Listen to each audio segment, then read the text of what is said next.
Please kindly seated.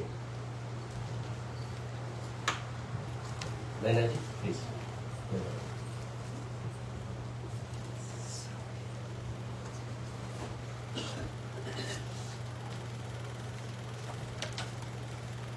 Janmashtami का उपन्यास में द्वितीय दिवस आज है। आज का ये सत्संग में मैं राधा नाथ प्रभु को दंडवत प्रणाम करके हमारा राधा कृष्ण मंदिर के ओर से उनको प्रणाम करते ही स्वागत करता हूँ। स्वागतम सुस्वागतम। और आप सभी लोगों को स्वागत करता हूँ। मैं आप सभी लोगों को एक बात कहना चाहता हूँ। Please once you sit here don't get up. कल 2 बार गड़बड़ कर दिया। कुछ एसी के बारे में 2-3 मिनट ऐसे हमारा कंसंट्रेशन उधर चले गया और किसी का फोन रिंग हो गया। Please it's a kind of insult to the प्रवचन का। Don't do like that. किसी को जिनको किचन में काम है किचन के पास बैठिए, उधर जाइए। किसका डाइनिंग हॉल में काम जिनका है उधर वो चेयर पे बैठिए, उधर अपना काम देखिए। प्लीज इधर सीट के 20 मिनट में 30 बार उठ के डिस्टर्बेंस नहीं करना। प्लीज मैं कृपया प्रार्थना करता हूँ। और सभी का फोन स्विच ऑफ करें please. This is my request bye और to Guru ji. Please continue. Sorry, हमारा गोविंद नाम है। श्रीनिवास गोविंद, श्री वेंकटेश गोविंद, भक्तवत्सल गोविंद, भागवत प्रिय गोविंद, नित्य निर्मला गोविंद, नीलमेघ श्याम गोविंद, पुराण पुरुष गोविंद, पुंडरीकाक्ष गोविंद, गोविंद हरि गोविंद, गोकुलनंदन गोविंद, नंदनंदन गोविंद, नवनीत चोर गोविंद, पशुपालक श्री गोविंद, पाप विमोचन गोविंद, गोविंद हरि गोविंद, गोकुलनंदन गोविंद, दुष्ट संहार गोविंद, दुरित निवारण गोविंद, शिष्ट परिपालक गोविंद, कष्ट निवारण गोविंद, गोविंद हरि गोविंद, गोकुलनंदन गोविंद, वज्र मुकुटधर गोविंद, वराहमूर्ति गोविंद, गोपी जनलोल गोविंद, गोवर्धनोद्धर गोविंद, दशरथ नंदन गोविंद, दशमुखमर्धन गोविंद, पक्षिवाहन गोविंद, पांडव प्रिया गोविंद, गोविंद हरि गोविंद, गोकुलनंदन गोविंद, मत्स्यकूर्मा गोविंद, मधुसूदन हरि गोविंद, वराह नरसिंह गोविंद, वामन भृगुरम गोविंद, बलरामानुज गोविंद, बौद्ध कल्किधर गोविंद, वेणुगान प्रिय गोविंद, वेंकटरमण गोविंद, गोविंद हरि गोविंद, गोकुलनंदन गोविंद, सीतानायक गोविंद, हित परिपालक गोविंद, दरिद्र जन पोषक गोविंद, धर्म संस्थापक गोविंद, अनाथ रक्षक गोविंद, आपद्बांधव गोविंद, शरणागत वत्सल गोविंद, करुणासागर गोविंद, गोविंद हरि गोविंद, गोकुलनन्दन गोविन्द कमलदलाक्ष गोविन्द कामितफलधर गोविन्द पापविनाशक गोविन्द पाहि मुरारे गोविन्द श्रीमुद्राङ्कित गोविन्द श्रीवत्साङ्कित गोविन्द धरणीनायक गोविन्द दिनकर तेज गोविन्द गोविन्द हरि गोविन्द गोकुलनन्दन गोविन्द पद्मावती प्रिय गोविन्द प्रसन्नमूर्ति गोविन्द अभयहस्त प्रदर्शन गोविन्द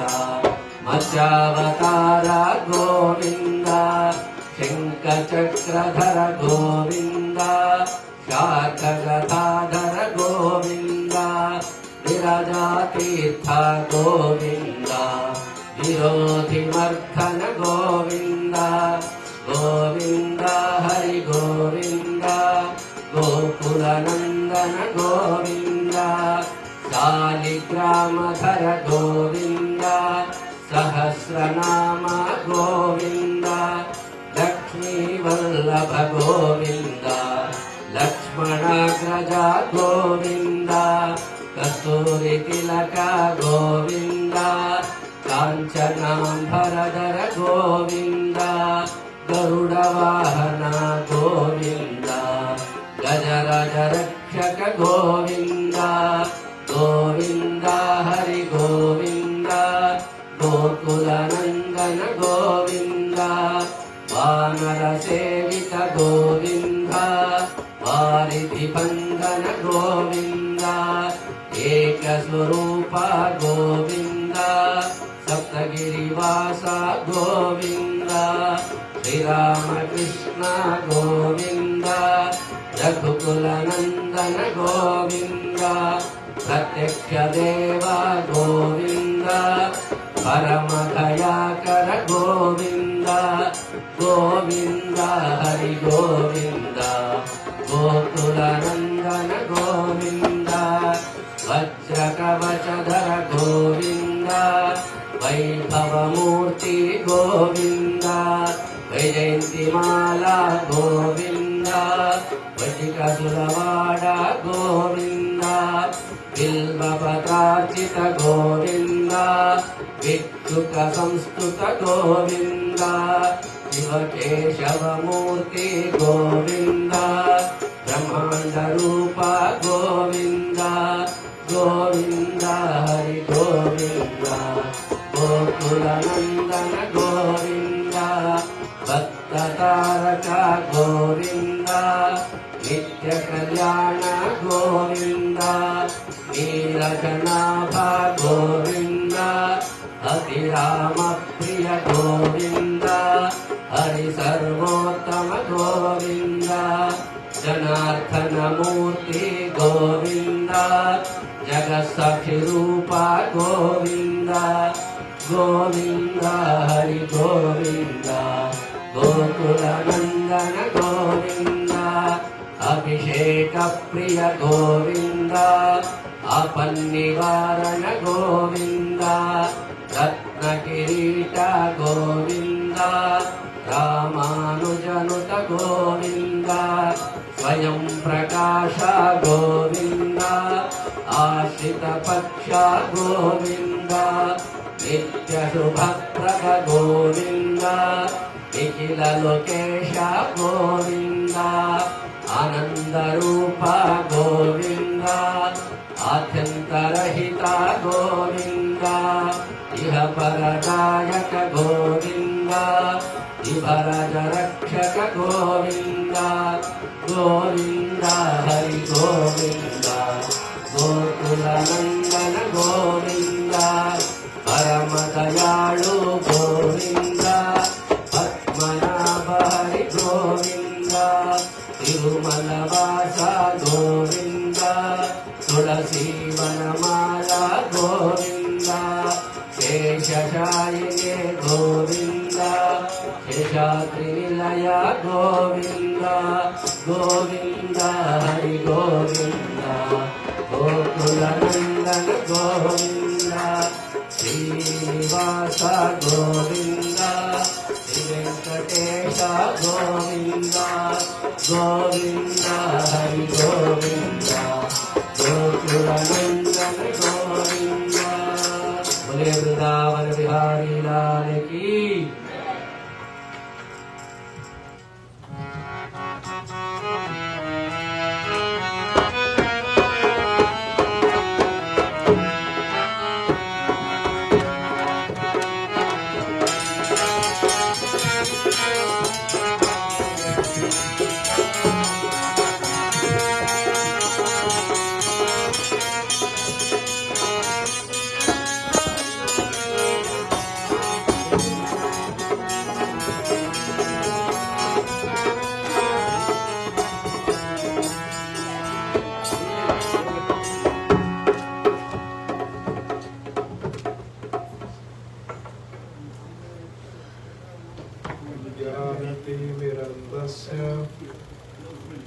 ज्ञानाञ्जनशलाकया चक्षुरुन्मीलितं येन तस्मै श्रीगुरुवे नमः।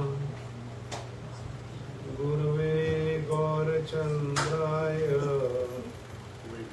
राधिकाय तदालये कृष्णाय कृष्णभक्ताय तद्भक्ताय नमो नमः। वाञ्छाकल्पतरुभ्यश्च कृपासिन्धुभ्यैव च पतितानां पावनेभ्यो वैष्णवेभ्यो नमो नमः। यं प्रव्रजन्तमनुपेतमपेतकृत्यं द्वैपायनो विराकातराजुहाव पुत्रेति तन्मयतया तर्वोऽभिनेदुं स्तं सर्वभूतहृदयं मुनिमानतोऽस्मि। तमादिदेवं करुणानिधानं तमालवर्णं सुरेतवतारम् अपार संसार समुद्रसेतुं भजामहे भागवत स्वरूपम्। नारायणं नमस्कृत्यं नरं चैव नरोत्तमं देवीं सरस्वतीं व्यासं ततो जयमुदीरये। नष्टप्रायेषु अभद्रेषु नित्यं भागवत सेवया भगवती उत्तम श्लोक भक्तिरभवती नैष्टकी। हे कृष्ण करुणा सिंधु दीनबंधु जगतपते गोपेश गोपिका कांत श्री राधा कांत नमस्तुते। तप्त कांचन गौरांगी श्री राधे वृंदावनेश्वरी वृषभानुसुते देवी प्रणमामि हरिप्रिया। भक्त्या विहीन अपराधलक्षे क्षिप्तश्च कामादि तरङ्गमति कृपामयि त्वां शरणं प्रपन्नः वृन्दे नमस्ते चरणारविन्दं। बोलिए वृन्दे नमस्ते चरणारविन्दं वृन्दे नमस्ते चरणा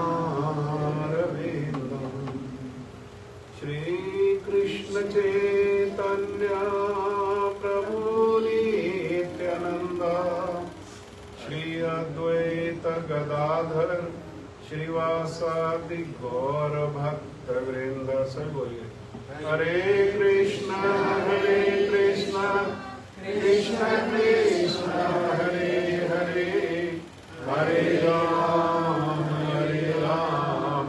राम राम हरे हरे हरे कृष्णा कृष्ण कृष्ण हरे हरे हरे राम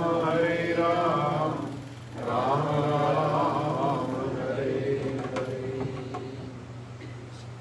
मैं सर्वप्रथम मेरे गुरुपाद पद्म नित्य लीला प्रविष्ट ओम विष्णुपाद परमहंस परिव्राजकाचार्य अष्टोत्तर शतयुगाचार्य श्री श्रीमद भक्ति वेदांत शिल नारायण गोस्वामी महाराज जी के अभय चरणारविंद में अनंत कोटि दंडवत प्रणाम करते हुए उनकी कृपा याचना करता हूँ। तदुपरांत नित्य लीला प्रविष्ट ओम विष्णुपाद स्तोत्र श्री श्रीमद भक्ति वेदांत स्वामी महाराज शिल प्रभुपाद जी के चरण सरोज में अनंत कोटि दंडवत प्रणाम। रूपानुग गुरु परंपरा के चरणों में अनंत कोटि दंडवत प्रणाम। ग्रंथराज श्रीमद् भागवत महापुराण, श्रीमद् भागवत कथा, श्रीमद् भागवत कथा का स्थल, श्रीमद् भागवत कथा के व्यवस्थापकगण, श्रीमद् भागवत कथा के श्रोतावृंद, पूजनीय पंडित जी, उपस्थित वैष्णव वैष्णवी, माता भाई बहन, प्रभु आप सभी के चरणों में मेरा यथा योग्य प्रणाम। आज श्रीमद् भागवत कथा के दूसरे दिन आप सभी का बहुत बहुत स्वागत है।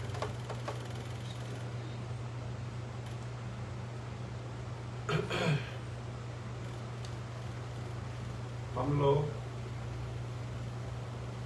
इस पार हैं और भगवान उस पार है, और हमारे और भगवान के बीच में ये अथाह संसार है। हमारे और भगवान के बीच में दूरी क्या है? ये संसार है। हाँ। जहां हम हैं उस स्थान को शास्त्रों ने बोला ये पावर्ग है,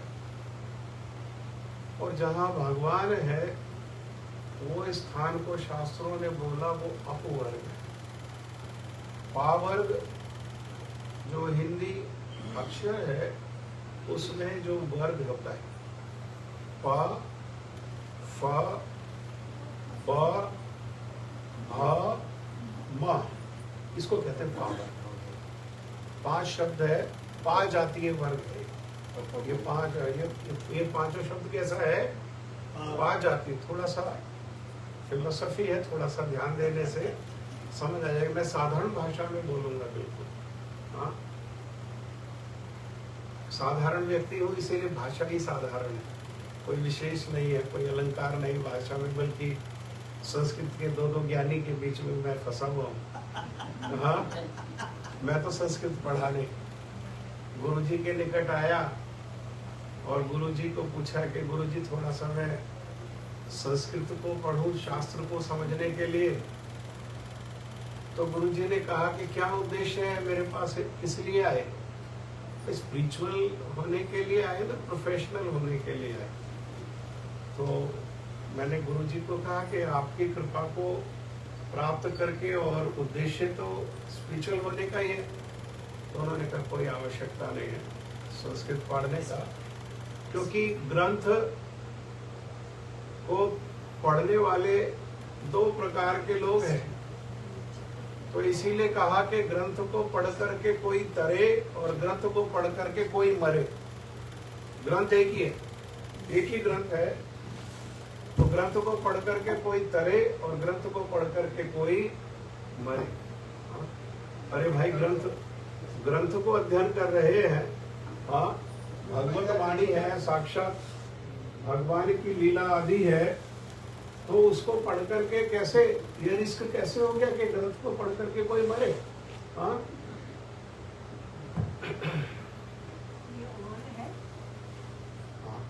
हरि बोल।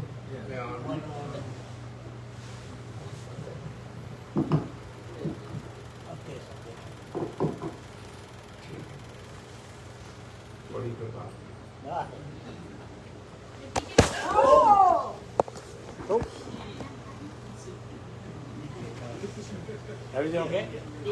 बंद हो गया ये। दीदी देखना इसको। ठीक कोई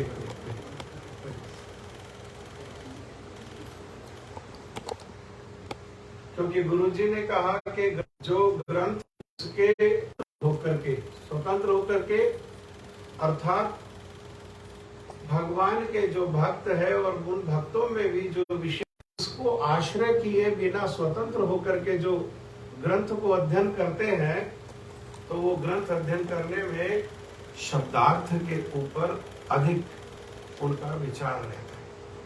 लेकिन ग्रंथ में शब्दार्थ से जो अधिक महत्व है, हाँ, वो महत्व है वो विचार का। उसके पीछे जो ग्रंथ में जो बोला उसके पीछे जो विचार है, इसीलिए ग्रंथ में शब्दार्थ के स्थान पर हमको ग्रंथ में जो टोन है उसको पकड़ने का प्रयास करना चाहिए। मेरा गुरुजी उदाहरण देते थे कि 4 शब्द है, आप कहाँ गए थे, हाँ? उसको कैसे बोले, उस बोलने से उसका अर्थ ही 4 ही शब्द होने पर उसका अर्थ ही बिल्कुल अंतर आ जाता है ना। जैसा थोड़ा सा क्रोध में पिताजी अपना बेटा को पूछे कहाँ गए थे, इसका अर्थ क्या है? इसका अर्थ है जहां गए थे वहां जाना ठीक नहीं है। आज चले गए, आगे से प्रयास करके नहीं जाना। हाँ, दूसरा कोई हंस करके बोलेगा कहाँ गए थे,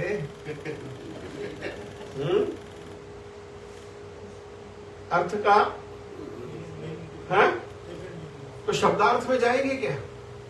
शब्दार्थ में जाकर के शास्त्र की जो महिमा है, शास्त्र का जो विचार है और विशेषकर जो शास्त्र की भावना है, उसको शब्दार्थ के द्वारा ग्रहण नहीं किया जा सकता। इसीलिए हम में से जो लोग प्रारंभिक अवस्था में जिन लोगों ने हिंदी का अध्ययन किया, तो उसमें कोई कवि की कविता होती थी तो कविता का हम लोग शब्दार्थ लिखते थे और शब्दार्थ लिखने के बाद भावार्थ लिखते थे।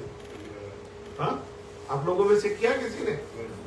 पहले शब्दार्थ और शब्दार्थ पे से फिर भावार्थ। जो शब्दार्थ लिखा है उससे अधिक मार्क्स किसका होता था? भावार्थ का। अर्थात हमको शास्त्र के भाव को ग्रहण करना चाहिए।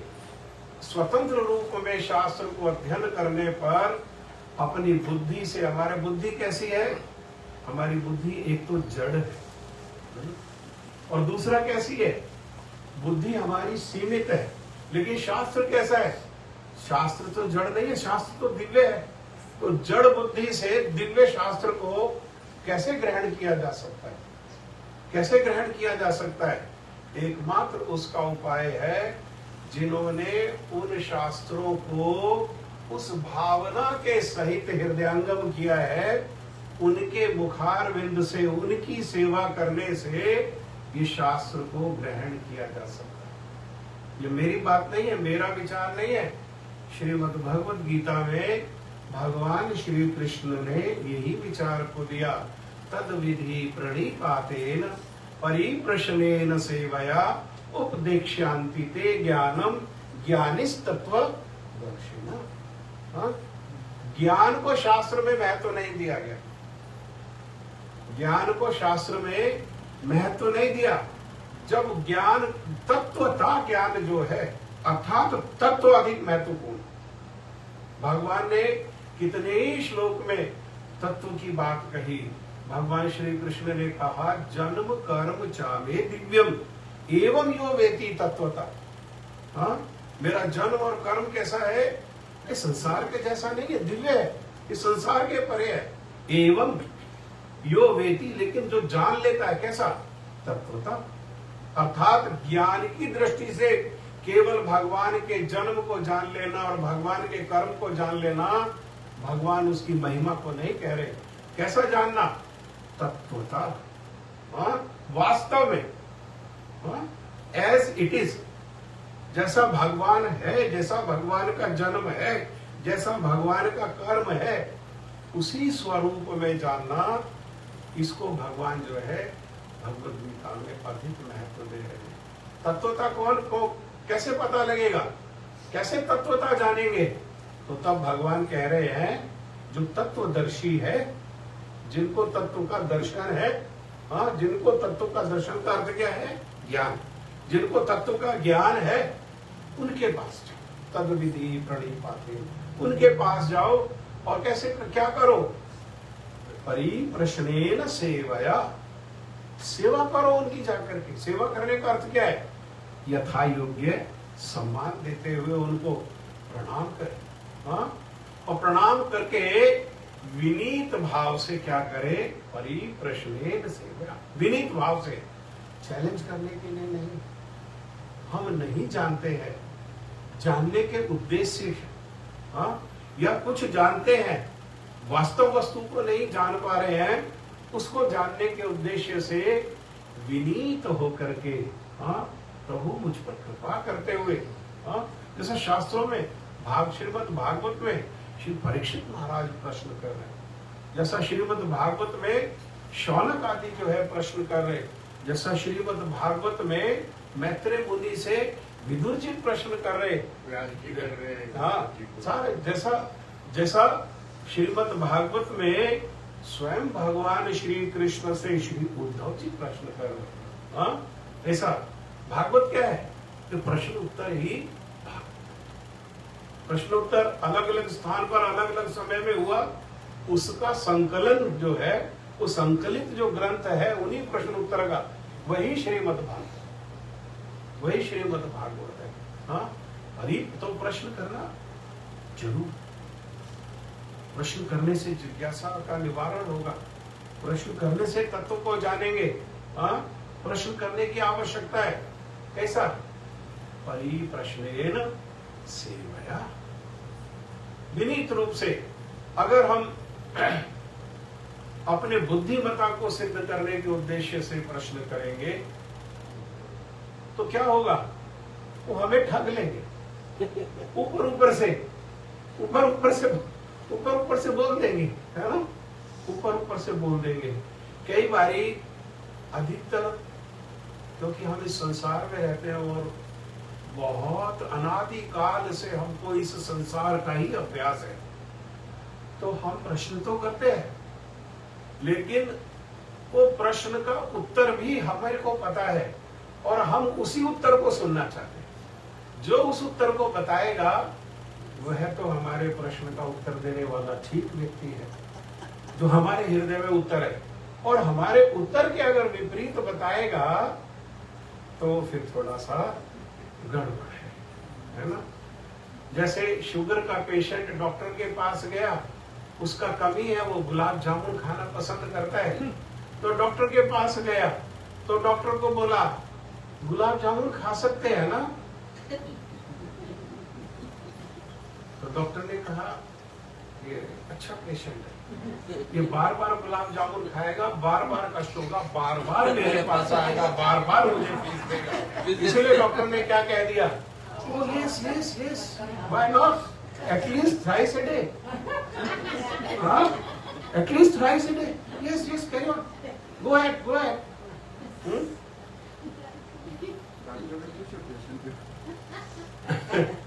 तो ऐसा डॉक्टर जो है मंगल नहीं कर सकता। अपने निकट जो पेशेंट आया है उसका मंगल नहीं कर सकता। ऐसे डॉक्टर के पास जाना कोई आवश्यकता नहीं है। साधु के पास जाने से क्या होता है? साधु के पास जाने से जो सद साधु है, हमारी हृदय जो ग्रंथि है, वो साधु क्या करता है? उस हृदय ग्रंथि को काटता है, जो बंधा हुआ है, जो उसमें धागा जो उलझ गया, उस धागे को क्या करेगा? वो एक घड़ी आदि घड़ी आदि से पुनियाद तुलसी संगत साध की कटे कोटि अपराध। अरे कोटि अपराध कटेगा कैसे? कोई काटेगा तब तो कटेगा ना, ऐसा कैसे कटेगा? काटेगा तो तब तो कटेगा। हमारे हाथ में धागा है, बहुत समय पहले से धागा बंधा हुआ है, हाथ मोटे होता चला गया, धागे का वही साइज रहा, अभी धागा क्या हो गया? तंग हो गया, है ना? तो धागे को जब खींच करके उसको तोड़ते हैं तो हाथ में थोड़ी देर के लिए दर्द होता है, लेकिन दर्द को सहने पर, थोड़ी देर दर्द को सहने पर फिर क्या है? उसके बाद जो है उस धागे के कष्ट से मुक्ति मिल जाती है। ऐसे ही प्रश्न करने पर उत्तर मिलता है तो थोड़ी देर हमारा हृदय स्वीकार नहीं कर पाता, बुद्धि स्वीकार नहीं कर पाती है, मन स्वीकार नहीं कर पाता है, क्योंकि हमारे संसार में कैसा है? संसार में हमारी रुचि है, और रुचि का स्रोत क्या है? रुचि का स्रोत है मन। हम क्या खाना चाहते हैं? रुचि के अनुसार, नीति के अनुसार नहीं। किसके अनुसार? कई लोग तो भारत में इनविटेशन कार्ड बनाते हैं तो डिनर के लिए लिखते हैं सुरुचि प्रतिभोज। आपकी रुचि के अनुसार हमने खाना बनाया है ना? Everything is there. मेन्यू जो है हमारा विशाल है, उसमें थाई भी है, सी फूड भी है, मलेशियन भी है, इटालियन भी है, कॉन्टिनेंटल भी है, और गुजराती के बिना तो पूरा नहीं होता मेन्यू।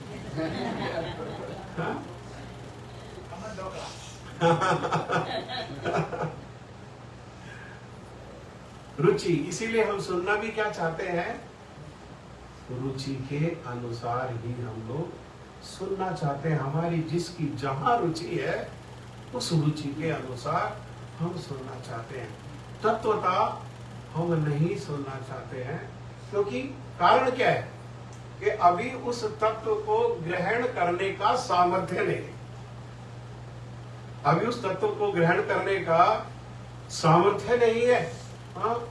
अभी CHOPRA चोपड़ा हमने सुना, लेकिन वही CHEMISTRY केमिस्ट्री हो जाएगा। अरे ये चा का कैसे हो गया? हमने क्या सुना? CH को क्या सुना हमने? चा, और ये CH यहाँ क्या हो गया? का कैसे हो गया? का ये कैसे पॉसिबल है? वही CH वो चा है और वही CH वो का है, लेकिन हमारे क्या ग्रहण किया है? हमने ग्रहण किया चा। तो का को ग्रहण करने में क्या होता है? समय लगता है। इसीलिए किसके पास जाना पड़ेगा? उसके पास जाना पड़ेगा जो CH का भी जानता है और जो CH चा भी जानता है, और जिसने उसको क्या किया है? केवल बुद्धि के स्तर पर नहीं, उसको हृदयांगम किया है। हृदय के उस स्तर पर जो है उसको ग्रहण किया है। ऐसे जो व्यक्ति है उसी को क्या कहा? उपदेक्ष्यांति ते ज्ञानम ज्ञानिस तत्व दर्शिना। वो तत्वदर्शी है। तो जो तत्वदर्शी व्यक्ति है वही ज्ञानी है। ज्ञान में अगर तत्व दर्शन नहीं है, अर्थात ज्ञान अगर विज्ञान युक्त नहीं है, तो वो ज्ञान कैसा है? वो ज्ञान अपूर्ण है। तो ऐसे व्यक्ति के पास जाने के लिए क्या कह रहे हैं? एक ही बात, एक ही उपाय है, एक ही उपाय है। इसीलिए कहा साधु संग, साधु संग, साधु संग सर्व शास्त्रे कहे। ऐसे व्यक्ति जो है वो कौन है? वो साधु है। जिन्होंने धर्म को हृदयांगम किया वो साधु है। ये साधु दो प्रकार का साधु है। एक को कहा गृहस्थ साधु और एक को कहा विरक्त साधु। घर में रहकर भी साधु है और घर में नहीं रहकर भी, किसी को संसार में रहना है वो संसार में रहकर भी साधु हो सकता है। अपने घर में साधारण संबंधों का निर्वाह करते हुए, साधारण रूप में दायित्व का पालन करते हुए घर में भी साधु हो सकता है। जरूरी नहीं है कि बाल मुंडाना पड़ेगा या लंबा लंबा बाल रखना पड़ेगा। ये बाह्य आवरण है, ये बाह्य है। ये बाह्य स्टूडेंट के लिए यूनिफॉर्म जो है एक कोड जैसे हो सकता है, लेकिन वो यूनिफॉर्म के बिना भी स्टूडेंट, यूनिफॉर्म के बिना भी क्या है, वो स्टूडेंट है। और इसको उदाहरण से समझाते हुए देखो, कथा में से कथा निकल आती है, और इसको समझाते हुए आचार्यों ने कहा कि सुखदेव गोस्वामी कौन है? श्री सुखदेव गोस्वामी ये विरक्त भक्त है। लेकिन ये पांडव कौन है? ये पांडव लोग गृहस्थ भक्त है। लेकिन दोनों में कितना भेद है? दोनों रहते, वो घर में रहते हुए, राज्य होते हुए, परिवार होते हुए, पत्नी बच्चे होते हुए, उनका पालन करते हुए भी कैसे है? वो साधु है। साधु मतलब उन्होंने भगवान को अपनी सेवा के द्वारा उनको आकर्षित किया।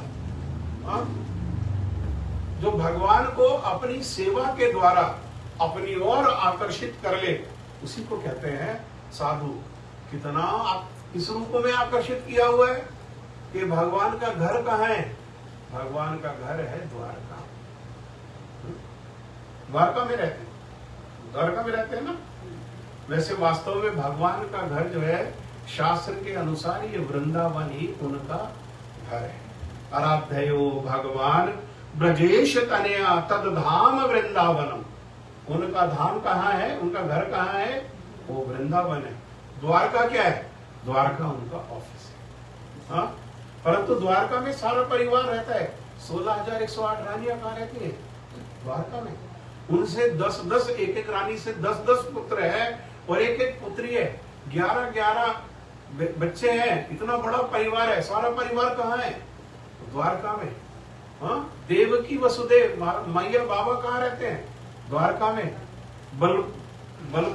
बलराम जी, दाऊ भैया, वो कहाँ रहते हैं? द्वारका में। रोहिणी कहाँ रहती है? द्वारका में।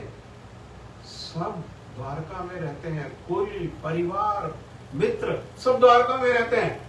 लेकिन उस द्वारका में भगवान का मन नहीं लगता। उस द्वारका को छोड़ करके भगवान कहाँ रहते हैं? भगवान इन पांडवों के घर में रहते हैं।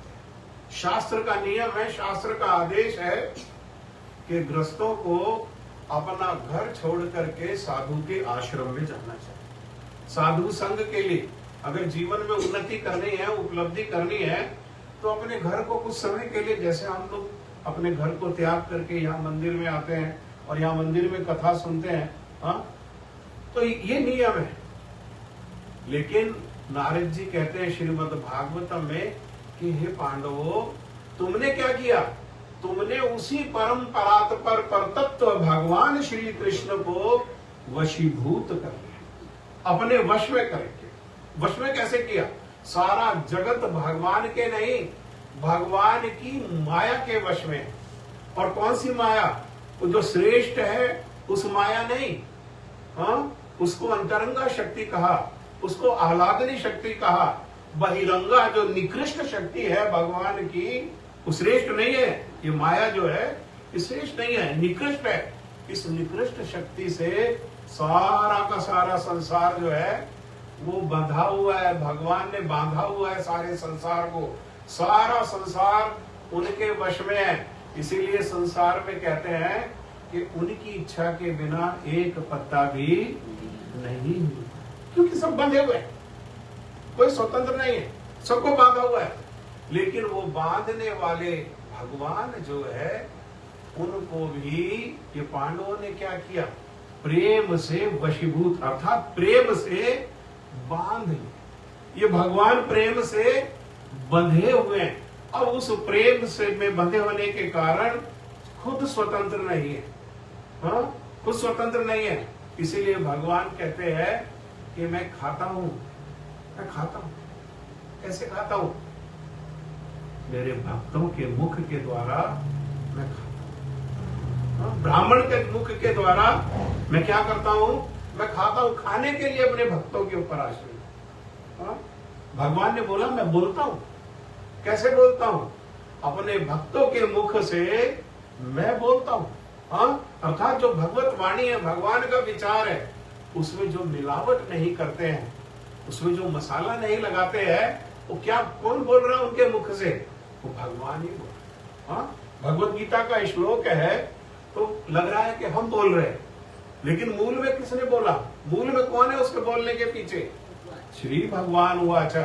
हाँ, एक वचन होने के कारण वाच, ऐसा संस्कृत में ऐसा बताया। हाँ, बहुवचन होने पे ऊंचा। हाँ, तो भगवान बोल रहे हैं अपने भक्तों के मुख से, हे पांडवों तुमने क्या किया? उस भगवान को अपने वशीभूत कर लिया। जानते हैं वशीभूत शब्द का अनुभव है किसी को? हाँ, है अनुभव? हाँ, कैसे वश में करना?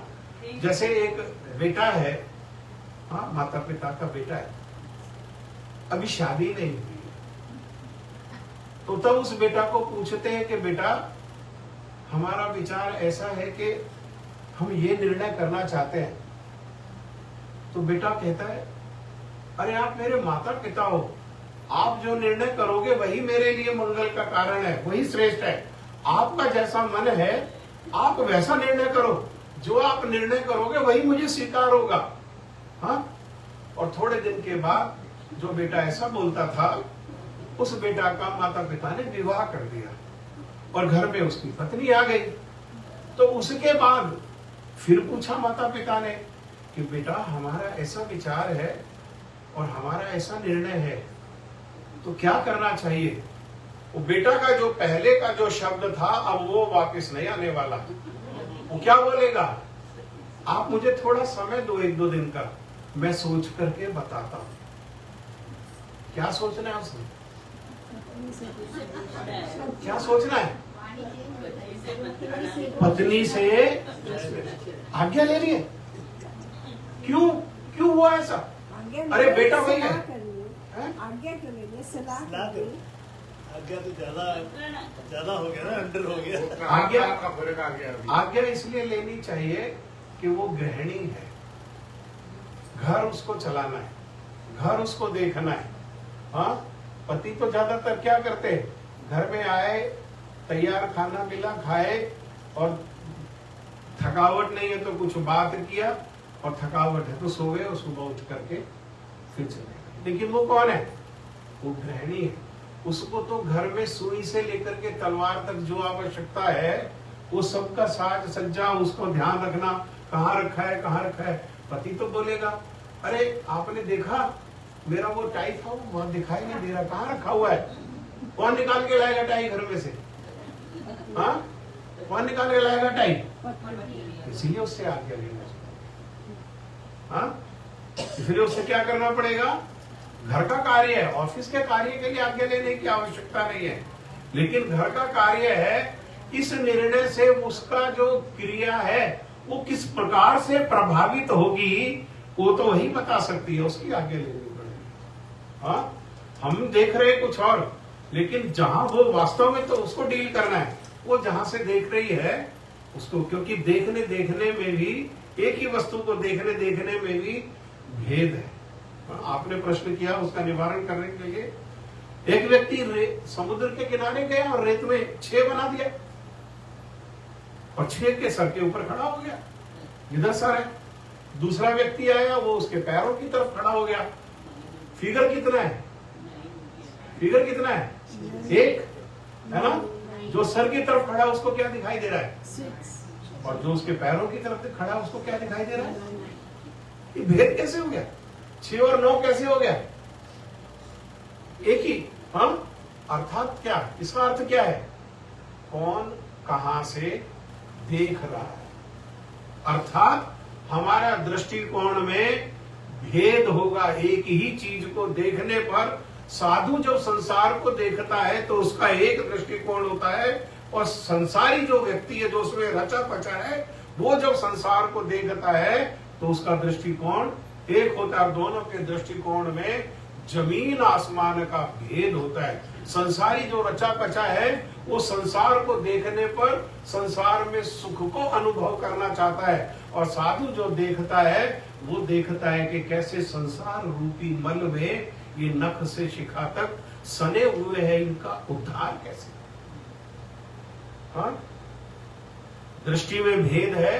दृष्टि में भेद होने पर दृष्टिकोण है, कौन पहले फ्लोर से खड़े होकर के देख रहा है और कौन 20th फ्लोर पे खड़े होकर के देख रहा है, दोनों का विजन एक जैसा होगा क्या? दोनों की दृष्टि एक जैसी होगी? हाँ, जो पहले मंजिल पर है उसकी दृष्टि सीमित होगी और जो 20वें फ्लोर पर है उसकी दृष्टि भी कैसी है? विशाल। हाँ, तो इसीलिए जो है आज्ञा लेने की आवश्यकता है। तो अभी बदल गया, अभी नहीं बोलेगा अरे आप मेरे माता पिता है। माता पिता तो वही है, माता पिता है नहीं आज भी। आज माता पिता का दूसरा सेट थोड़ी ना माता पिता का हो गया। विदेशों में, वेस्टर्न कंट्रीज में बड़ा जल्दी सेट हो जाता है। नेदरलैंड्स में मेरे को एक फैमिली ने हेड ने इंट्रोडक्शन कराया कि she is my wife, third wife.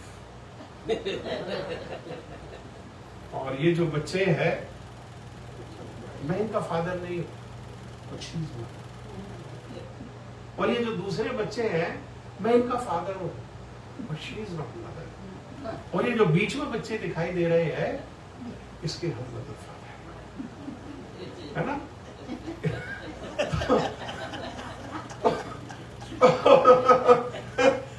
लेकिन भारत में अभी भी भारत में अभी भी जो है इस प्रकार का परिचय जो है अभी थोड़ा सा समय लगेगा, होगा धीरे धीरे, क्योंकि भारत भी पतन की ओर उन्मुखम पतनोमुखी है, पतन की ओर। हाँ, good things take time. Yes, हाँ, तो ऐसा 3 सेट बच्चों का इंट्रोडक्शन भारत में मैंने नहीं देखा अभी। मैं नेदरलैंड्स में पहली बार देखा।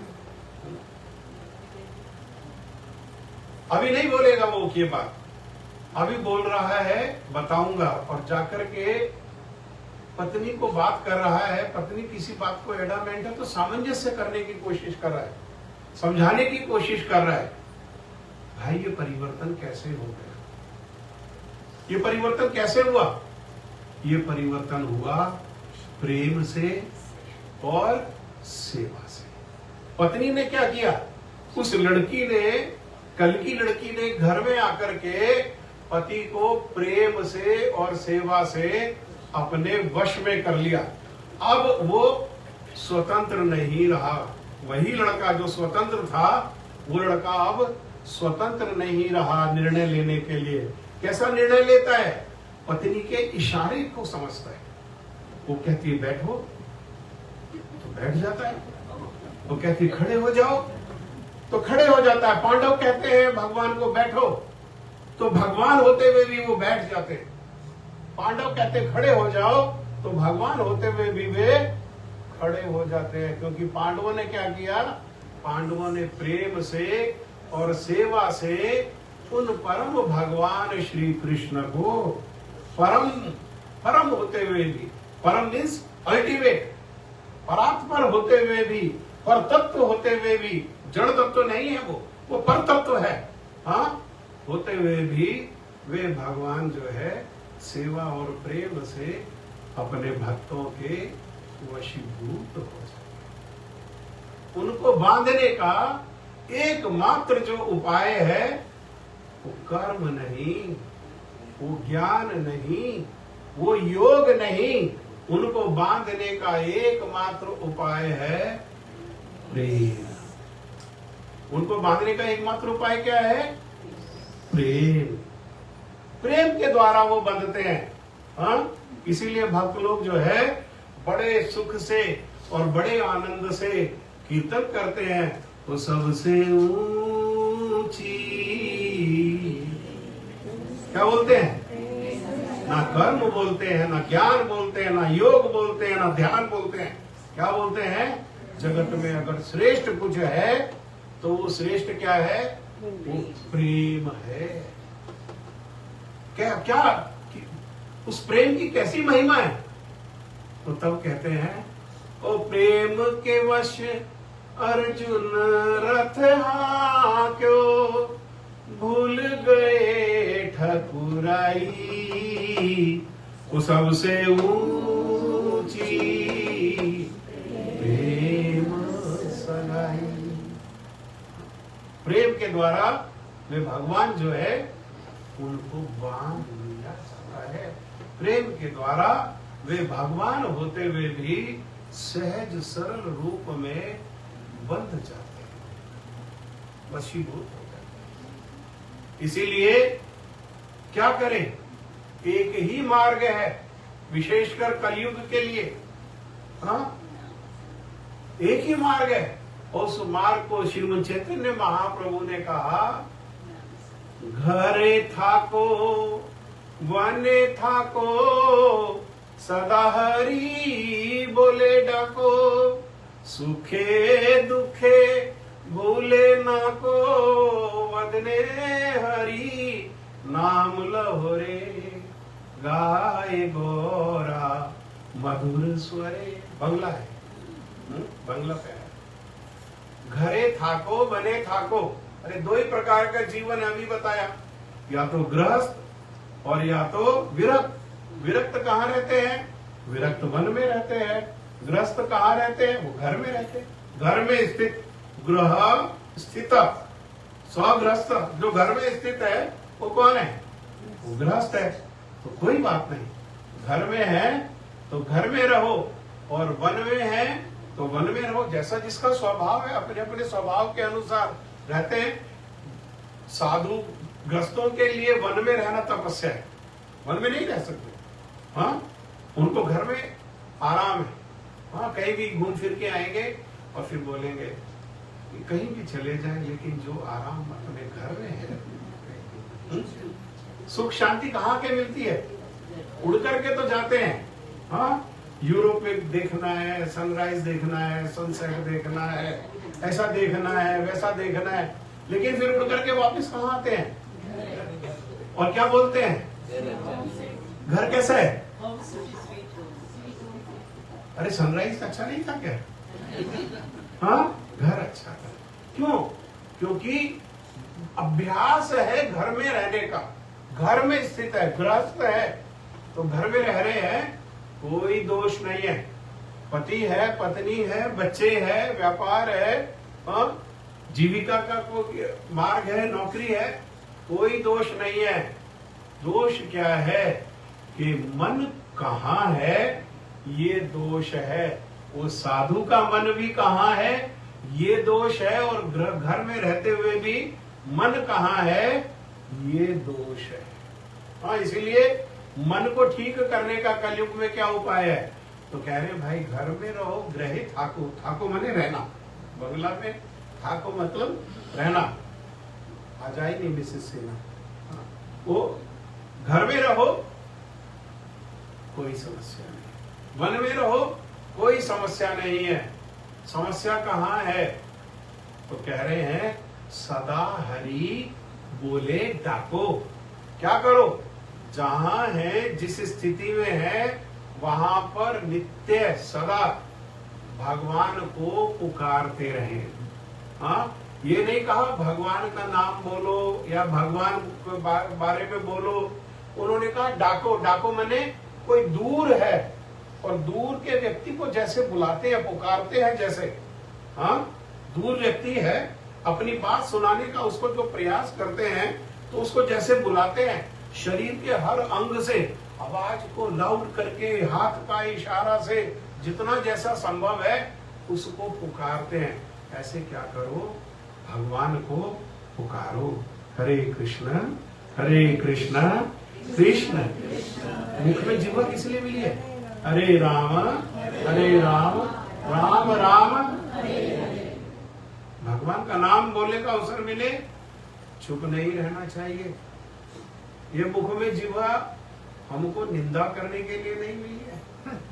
मुख में जो जिह्वा है, ये चुगली करने के लिए नहीं मिली है। हाँ, मुख में जो जिह्वा है, ये संसार की वार्ता के लिए नहीं मिली है। ये मुख में जो जिह्वा है, एकमात्र किस लिए मिली है? हरि गुरु वैष्णव की महिमा को कीर्तन करने के उद्देश्य से ही ये जिह्वा मिली है। सबको ये सुविधा नहीं। हम सौभाग्यशाली, हम सौभाग्यशाली है कि हमको ये सुविधा है।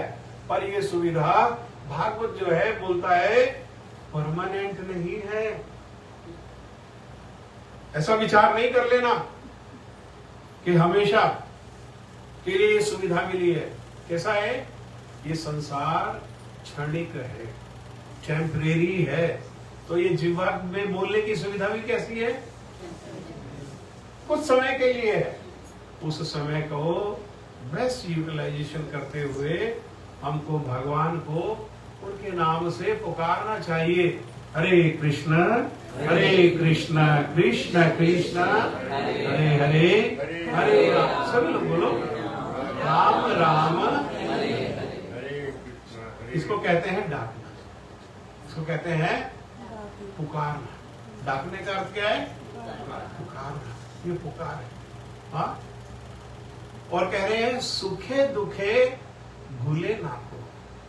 सुख में सुख आने पर हम जो है बहुत छोटे हैं। छोटे होने के कारण क्या होता है? छोटे होने की पहचान क्या है? थोड़ा सा सुख आने पर हृदय में अहंकार आने लगता है। प्रकृति क्रियमाणानि गुणा कर्माणि सर्वशा अहंकार विमूढ़ आत्मा कर्ता अहम इति मन्यते।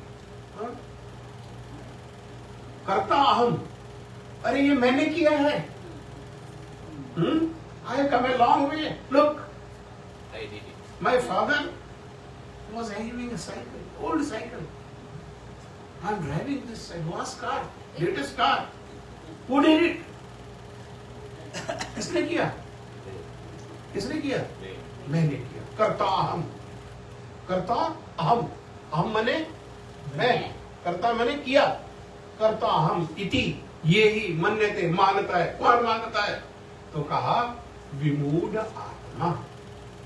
बुद्धिमान लोग नहीं मानते ये बात को। बुद्धिमान लोग नहीं, जो विमूढ़ है। विमूढ़ मतलब जिसको बुद्धि पर संसार का पर्दा पड़ा हुआ है, जिसके बुद्धि पर लेयर जमी हुई है, वन आफ्टर अनदर लेयर जो है, वो संसार की जो लेयर है, वो संसार के चक्र में फंस करके विमूढ़ हो जाता है। विमूढ़ मतलब क्या करना है और क्या नहीं करना है ये निर्णय नहीं कर पाता है। ऐसा जो विमूढ़ है वो क्या करता है?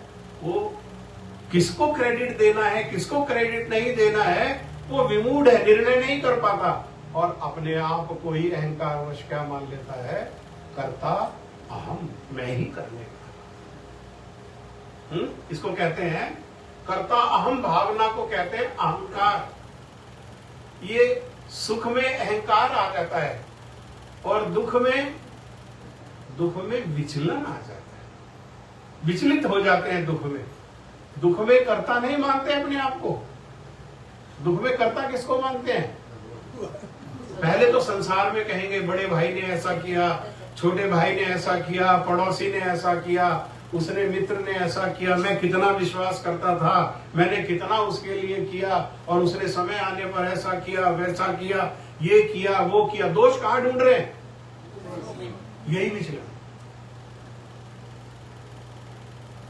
जो दोष देख रहा है बाहर, वो कैसा है व्यक्ति? वो विचलित है। वो विचलित है। बुद्धि क्या है? बुद्धिमान बुद्धिमत्ता क्या है? बुद्धिमत्ता ये है, ब्रह्मा जी श्रीमद् भागवतम में भगवान को जब उन्होंने गाय बछड़ा और उनके गोप सखा को चुरा लिया, भगवान के चरणों में अपराध किया और वापस जब जान गए कि ये तो भगवान है, तो उनको प्रार्थना करते हुए कह रहे हैं कि प्रभु, जो व्यक्ति जीवन में दुख आता है तो वो समझता है कि ये मेरे अपने किए हुए कर्मों का फल है। वो दोष नहीं देखता बाहर। अरे किसी ने चांटा मारा, हर रोज तो नहीं मारता कोई चांटा, 20 साल से तो नहीं मारा, आज मार दिया, तो क्या हुआ? किसने चांटा मारा? जो विचलित है वो क्या देखेगा? किसने मारा, उसने मारा, उसने मारा, उसने मारा। और जो स्थित है वो क्या देखेगा? अरे मेरा अपना ही मारा हुआ चांटा वापिस आ गया। जैसे खाली कुआं है जहां इको होता है, उसमें मुख डाल करके अच्छा शब्द बोलने पर कुआं से अच्छा शब्द वापिस आता है। और अभद्र शब्द बोलने पर अभद्र शब्द वापिस आता है। हम कुआं को दोष नहीं दे सकते कि देखो देखो कुआं हमें गाली दे रहा है। अरे नहीं, हमारा गाली इको होकर के किसको वापस मिल रहा है? हमें वापस। हाँ?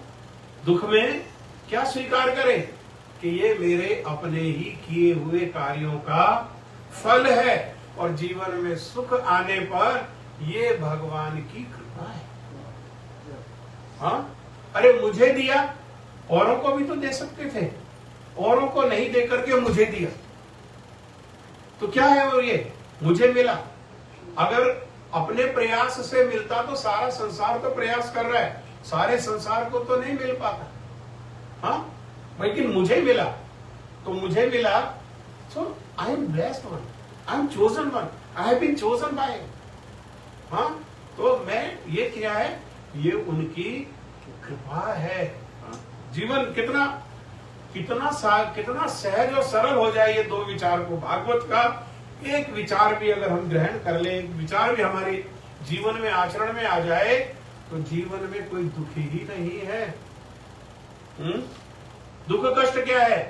दुख कष्ट है हमारे अपने विचारों का उलझन, ये दुख कष्ट का कारण। दुख जीवन में आए बिना विचलित हुए, ये मेरे अपने कर्मों का कारण। इसीलिए भगवान को प्रार्थना करेंगे, भगवान से क्षमा याचना करेंगे। जिनके चरणों में अपराध किया है उनसे क्षमा याचना करेंगे तो क्या होगा? वे कृपा करके हमें क्षमा कर देंगे और हमारे जीवन से दुख चले जाएगा। सुख आने पर ये भगवान की कृपा है, ये केवल स्वीकार करेंगे तो भगवान की कृपा को और आकर्षित करेंगे जीवन में, और सुख आएगा, और सुख आएगा, और सुख आएगा। कैसे? जैसे छोटा बच्चा घर में है, पिताजी बाहर से आए तो कैंडी का पैकेट लेकर के आए। कैंडी का पैकेट जब लेकर के आए तो बेटा को दे दिया। बेटा ने बड़ा खुशी खुशी कैंडी का पैकेट को स्वीकार कर लिया, और कैंडी का पैकेट को खोल करके पहला कैंडी निकाल करके पिताजी को बोला, पिताजी मुंह खोलो। हाँ, और उनके मुख में दे दिया। पिताजी अपने बच्चा से कितना खुश हो जाता है, गोदी में उठा लेता है। अरे क्या किया उसने? खरीदा तुमने, लाए तुम, खरीदने के लिए जो पैसा था वो तुमने कमाया, लेकिन उस लाए हुए में से ही बच्चा ने, जो हमारे ऊपर आश्रित है हर चीज हर तरह से, उसने एक कैंडी हमको दे दिया, तो हम क्या हो गए? खुश हो गए। ऐसे ही जो भी कुछ जीवन में हमें प्राप्त होता है वो भगवान से ही प्राप्त होता है। जैसे उस बच्चे को पिता से ही प्राप्त होता है। हम सबके पिता कौन है? त्वमेव माता पिता त्वमेव, एव मतलब आप ही। घर में भी एक पिता है, लेकिन कह रहे आप ही पिता है। क्यों?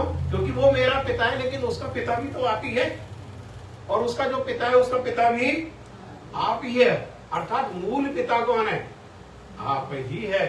जो कुछ हमें प्राप्त होता है उस पिता की कृपा से ही प्राप्त होता है। जीवन में जो सुख है, जो ऐश्वर्य है, जो वैभव है, वो किससे प्राप्त हुआ? वो उन भगवान की कृपा से ही प्राप्त हुआ। इसीलिए समय आने पर सही क्रेडिट देना चाहिए।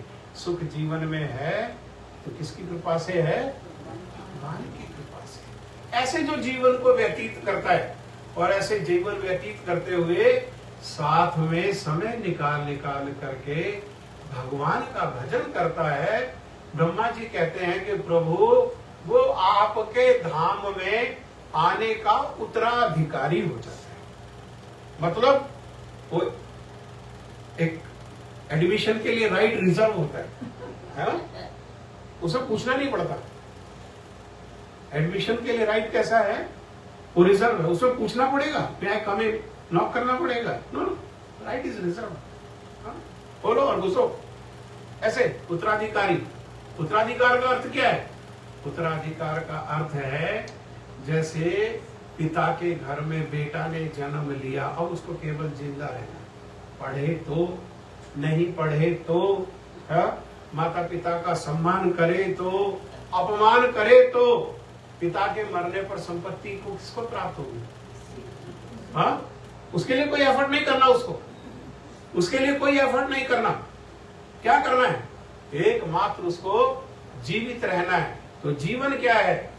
दुख आने पर ये दुख मेरे कर्म का फल है, सुख आने पर ये सुख भगवान की कृपा है। इस तरह सुख और दुख को सहते हुए, सुख और दुख को क्या करना पड़ता है?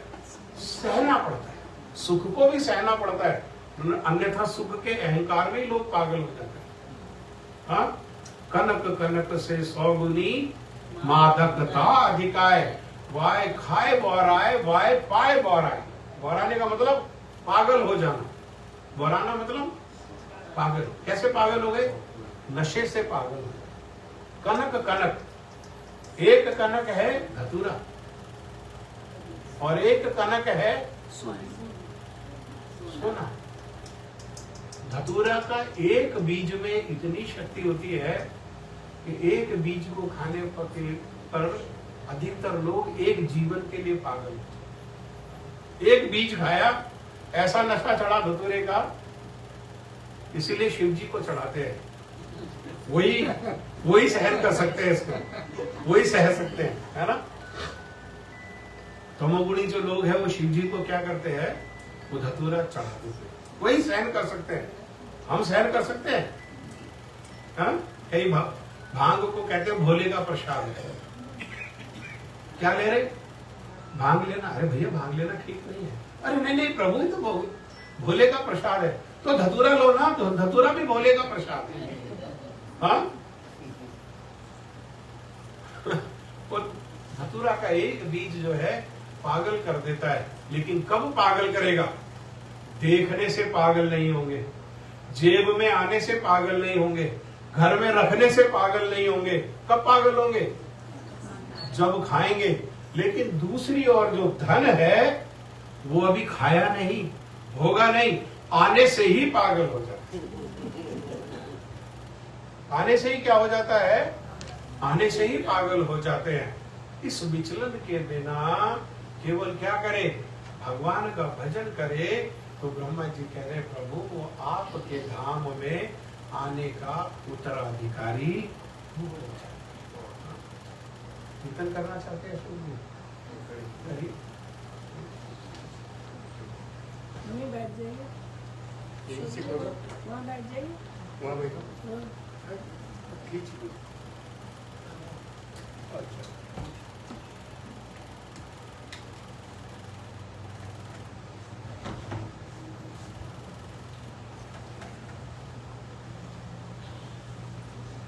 अभी साथ देना भैया। ऑन कर लो इसको। ऑन नहीं, ऑन कर।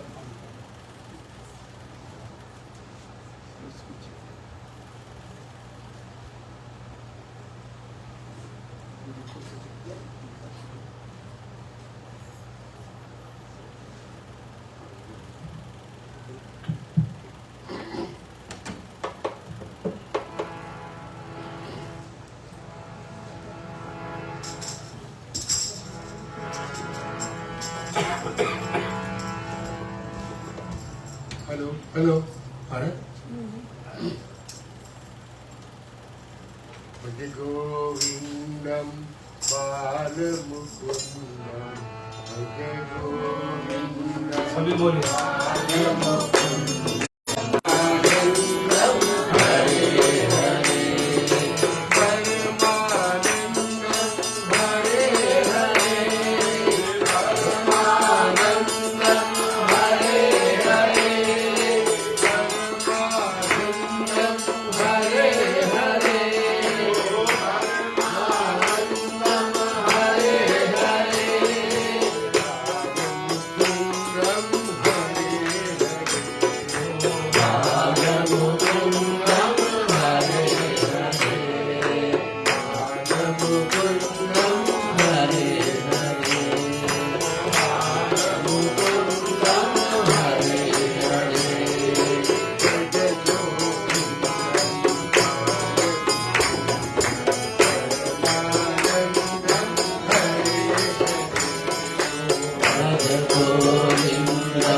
बालमुकुन्दं भज गोविन्दं हरे हरे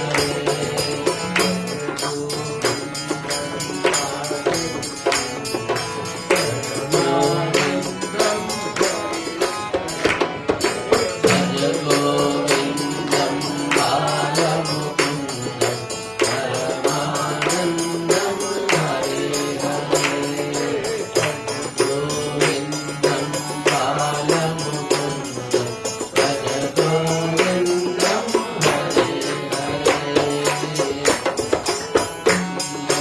बालमुकुन्दं भज गोविन्दं हरे हरे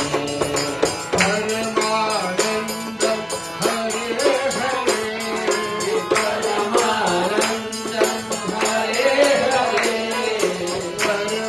परमानन्दं हरे हरे परमानन्दं हरे हरे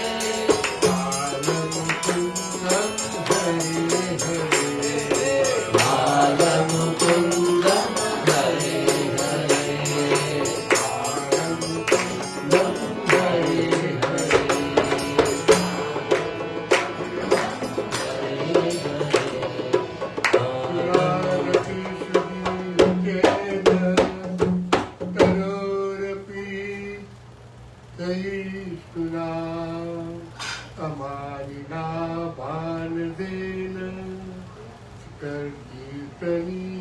सदा हरि हरे कृष्ण हरे कृष्ण कृष्ण कृष्ण हरे हरे हरे राम राम राम हरे हरे हरे कृष्ण कृष्ण कृष्ण कृष्ण हरे हरे हरे राम राम राम हरे हरे हरे कृष्ण बोलिए कृष्ण कृष्ण हरे हरे हरे राम राम राम हरे हरे गणेशलाल की जय। कीर्तन समझ आ गया सबको? सबको? कोई ऐसा तो नहीं जिसको नहीं समझ में आया? हाँ, सबको समझ में आ गया। तो ये बताओ, ये हरे हरे कौन है? राधे राधे हरे हरे कौन है? हाँ, कैसे है हरे राधा जी?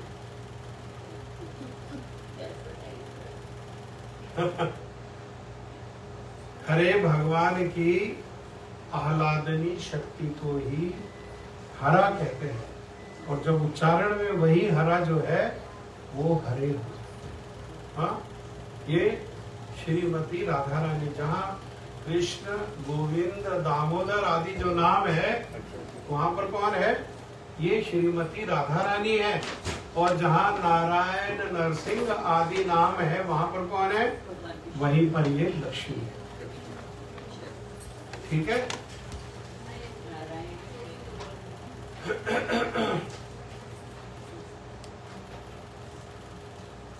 तो भगवान उस पार है और हम, और बीच में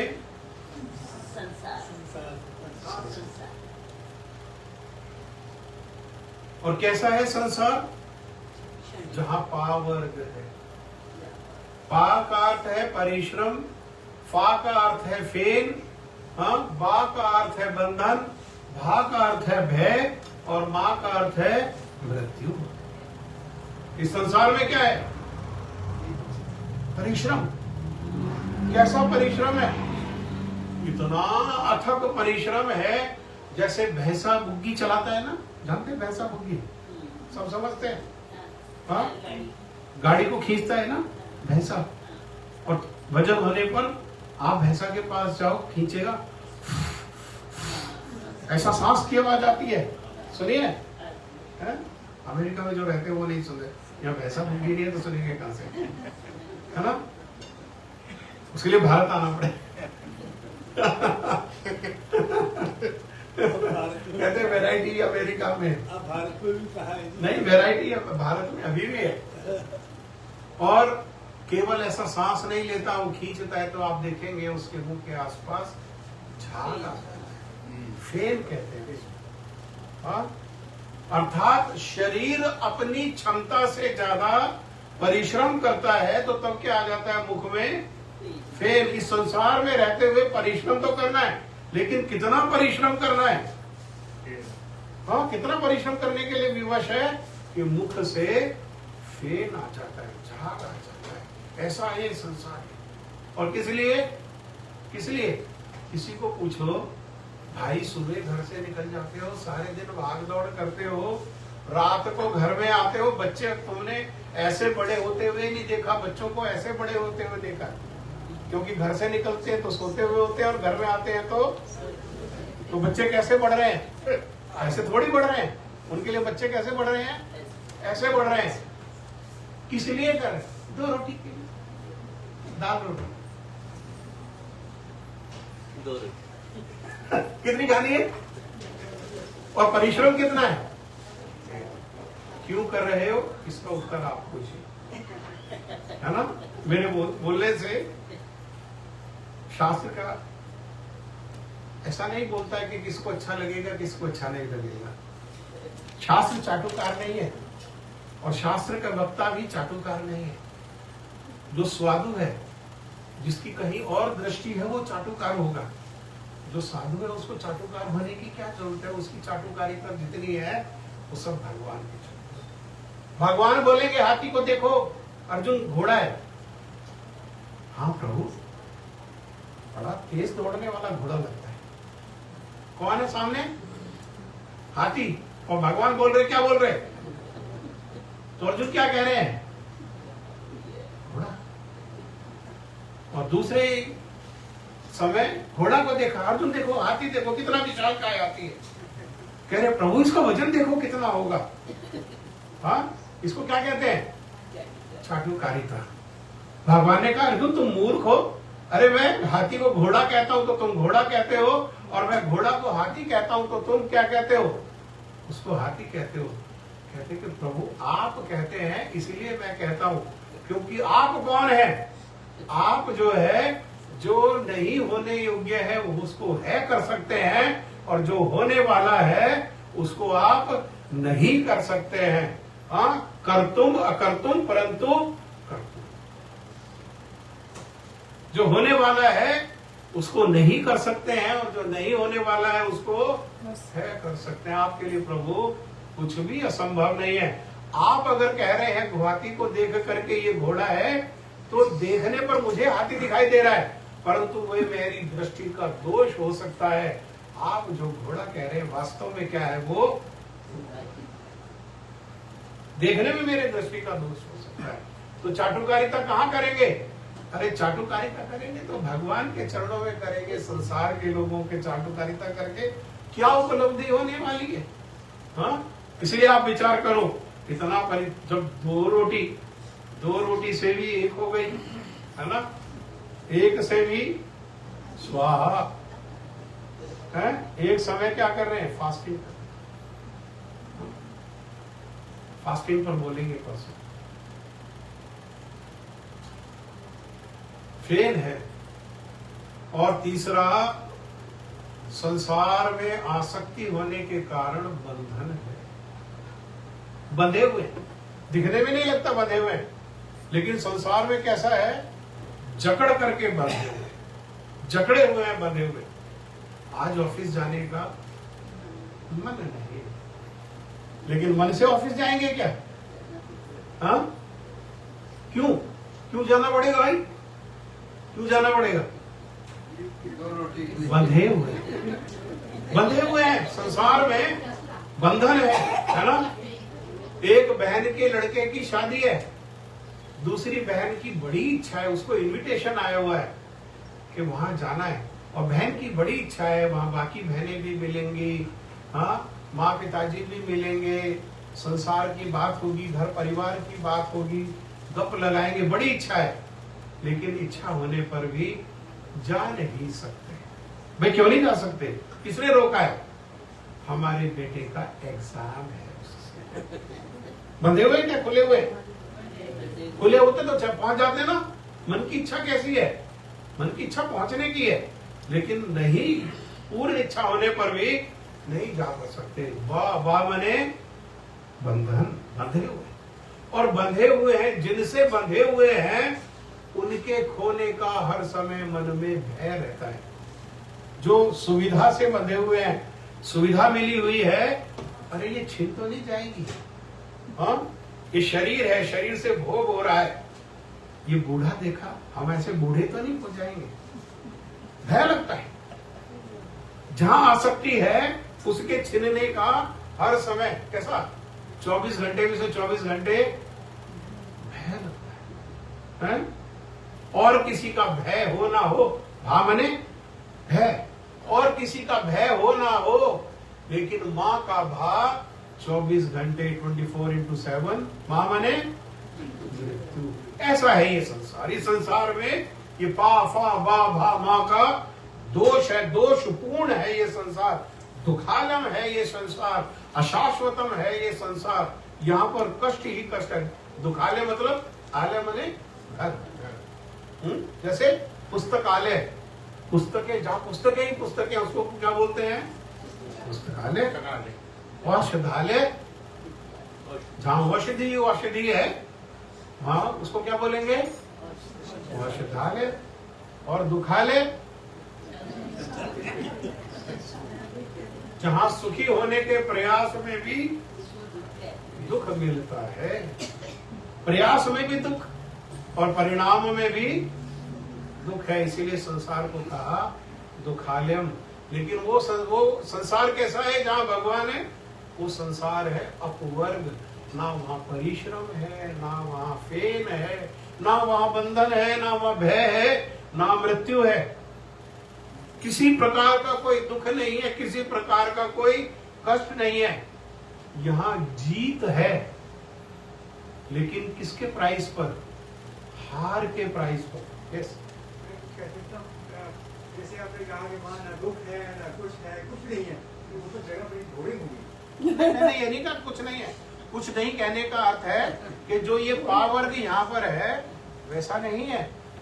सुमाने का स्थान है, पर वहाँ तो हम कुछ है ही नहीं है? वहाँ तो हम खाली एक एटम है, कोई आइडेंटिटी नहीं है ना।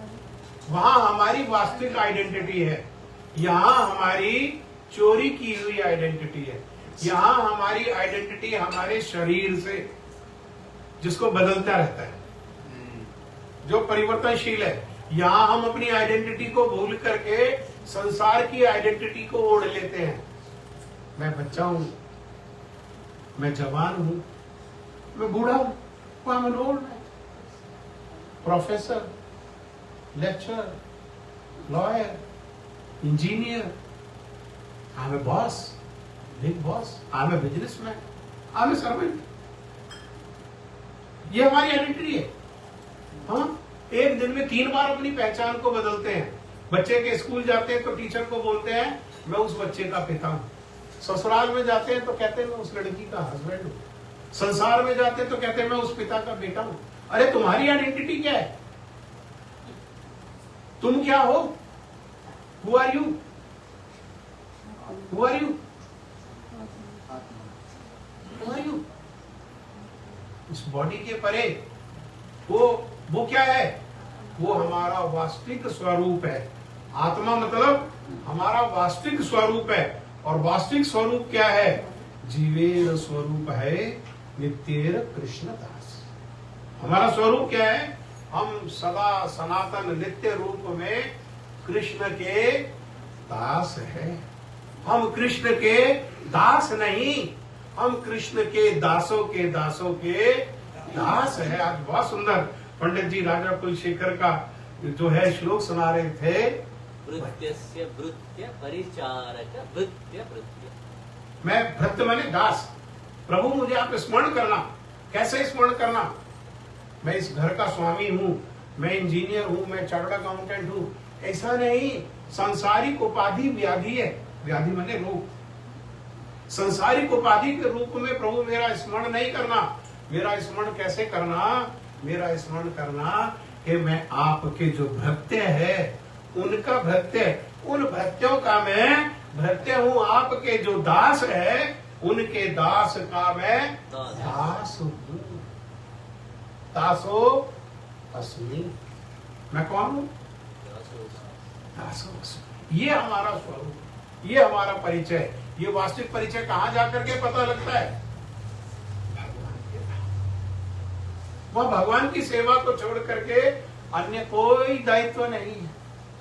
ये यही स्वरूप, अगर हम इस स्वरूप को इस संसार में प्राप्त कर लेते हैं, जैसा हम कल कह रहे थे, हो सकता है बहुत सारे लोगों ने उसको विपरीत रूप में ग्रहण किया हो कि इस संसार में रहते हुए भगवान की सेवा को छोड़ करके हमारा कोई दूसरा दायित्व नहीं है। जो ऐसा विचार करते हैं कि भगवान को छोड़ करके हमारा ये दायित्व है, हमारा ये दायित्व है, उस दायित्व को ही माया कहते हैं। माया क्या है? भगवान को छोड़ करके भगवान की अनुपस्थिति ही माया है। अंधकार का अपना कोई स्वरूप नहीं है। प्रकाश, प्रकाश की अनुपस्थिति ही अंधकार है। प्रकाश उपस्थित होने पर अंधकार रहेगा क्या? अंधकार की हिम्मत है? छोटा सा माचिस को एक सीख जलाने से भी अंधकार क्या हो जाता है? हाँ, अर्थात अंधकार मूल नहीं है। मूल क्या है? मूल प्रकाश है। माया मूल नहीं है। माया का मूल क्या है? ये भगवान है। हाँ, भगवान की उपस्थिति और भगवान की अनुपस्थिति। भगवान की अनुपस्थिति ही माया है, संसार है, दुख है, कष्ट है। और भगवान की उपस्थिति ही ये जीव का मंगल है। सब कुछ है भगवान, जो इन्होंने कहा भी। लेकिन मिलेंगे कैसे? इसी समय चर्चा करेंगे। हमारे अशोक जी बोल करके गए, महाप्रभु का शिक्षा अष्टकम का एक श्लोक बोला, 5वां श्लोक है ना? 8 श्लोक बोले श्रीमद् चैतन्य महाप्रभु ने, उनमें से एक श्लोक बोला, तृणादपि सुनीचेन तरोरपि सहिष्णुना अमानिना मानदेन कीर्तनीय सदा हरि। किसी की इच्छा भी है कीर्तन करने की, भगवान का नाम बोलने की, सदा हरि बोलने की, तब भी हो नहीं पा रहा। कुछ लोग तो भूले हुए, उनसे कैसे होगा? कुछ लोग करना नहीं चाहते, उनसे कैसे होगा? लेकिन जो करना भी चाहते हैं उनके लिए भी साधारण नहीं है। जन्म जन्म मुनि जतन कराई, अंत नाम कहीं आवत नहीं। रामचरितमानस में तुलसीदास जी ने कहा है। अंत में जब नाम की आवश्यकता है तब वो मुख में नाम नहीं आता है, अर्थात करने पर भी नहीं हो रहा। क्यों नहीं करने पर हो रहा? उस करने के लिए 4 योग्यता की आवश्यकता है। तृणादपि सुनीचेन। अपने आप को हम महान समझते हैं। सोचना क्या है? हम नीचे हैं। महान मतलब हम अपने आप को बड़ा समझते हैं। हैं कौन? छोटे हैं। कितने छोटे हैं? ये मार्ग में पड़ा हुआ जो तृण है, तिनका है, उससे भी हम कैसे है? छोटे हैं। ये हमारा अस्तित्व उससे भी सुनीच है तो ये, लेकिन हम स्वीकार नहीं करते। जो स्वीकार करेगा, हाँ? और तरोरपि सहिष्णुना, सह जाएगा और सहकर भी क्या करेगा? संसार को लाभ देगा। जैसे पेड़ होता है तो क्या करता है? सूर्य का सारा ताप अपने सर के ऊपर सह लेता है। जो मेरे जैसे होते हैं वो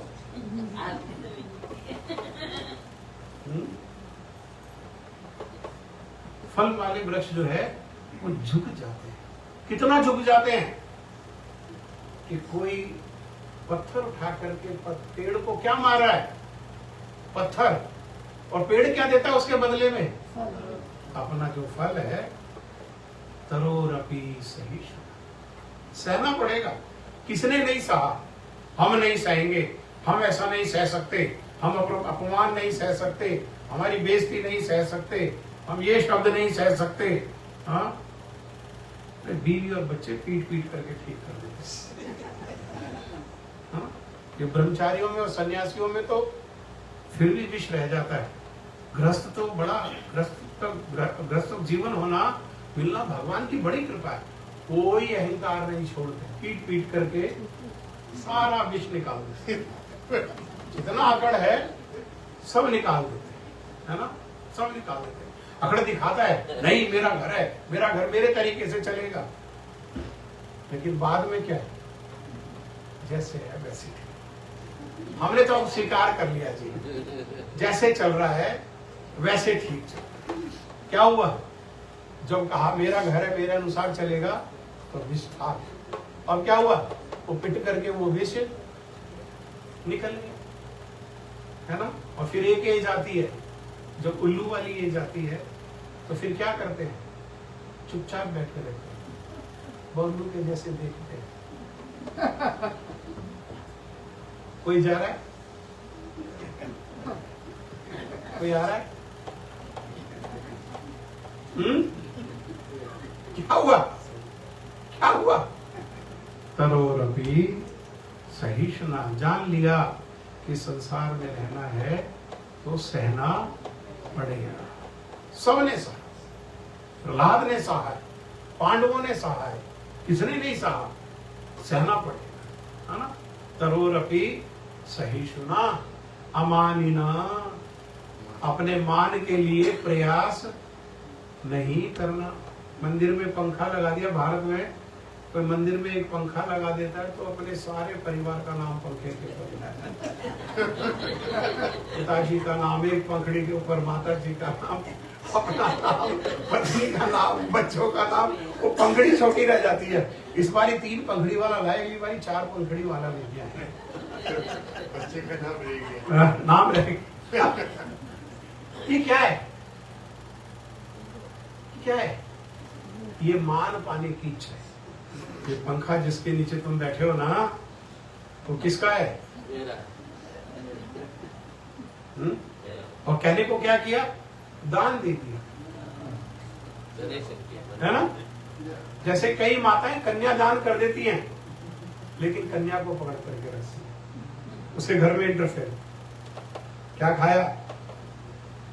कितने बजे उठी? क्या कर रही है? इस प्रश्न पर डिवोर्स हो गया हमारे यहाँ नोएडा में। माँ ने फोन किया प्रश्न करने के लिए, क्या कर रही है? तो उसने कहा मैं मेथी इच्छा रही, मेथी को साफ कर रहा। तो माँ ने क्या कहा? तुझे हमने पढ़ाया लिखाया मेथी छाने के लिए? हाँ, तुझे इस काम के लिए हमने पढ़ाया लिखाया है, छोड़ अपना अटैची पैक कर घर आ जा। अब वो माँ के कहने में शादी तो हो जाती है लड़की की ससुराल में, लेकिन सास के कहना नहीं मानती है। कहना किसका मानती है? माँ का कहना मानती है, क्योंकि माँ ने दान तो कर दिया। क्या किया? हमने कन्यादान कर दिया, गंगा स्नान करके आए कन्यादान करके, लेकिन कन्या को अभी भी हमने क्या किया है? पकड़ के रखा है। पंखा तो दान कर दिया, लेकिन पंखा को अभी हमने हानि ना। शायद सरल उदाहरण है, समझ में आता है ना। अमानी ना, लेकिन मान देना, सबको मान देना। कैसा? एक जैसा नहीं, यथा योग्य, जिसकी जैसी योग्यता है, योग्यता के अनुसार जो है मान भी कैसा देना चाहिए? योग्यता के अनुसार मान। हाँ? हर संबंध की मर्यादा है। पिता के संबंध की, पत्नी के संबंध की, संतान के संबंध की, तीनों की अलग अलग मर्यादाएं, तीनों के साथ है संबंध तीनों से, लेकिन संबंध होने पर भी तीनों के साथ एक जैसा व्यवहार कर सकते क्या? नहीं कर सकते। पति पत्नी आपस में जैसा हास प्रयास कर सकते हैं, क्या माता और बेटा भी हास प्रयास कर सकते हैं वैसा? नहीं कर सकते, है ना। क्यों? क्योंकि संबंध की मर्यादा है। उस मर्यादा का पालन करते हुए जो जैसा योग्य है उसकी योग्यता के अनुसार क्या करना है? उसको मान देना है। ऐसा 4 प्रकार का जिसका आचरण करता होता है, उसके मुख में उसकी जीवा पर भगवान आकर के बैठ जाते हैं। और बैठ करके क्या करते हैं? वो 24 घंटे आओ तो राधे राधे, जाओ तो राधे राधे, गाओ तो राधे राधे, खाओ तो राधे का नाम अनमोल बोलो, श्यामा का नाम अनमोल बोलो।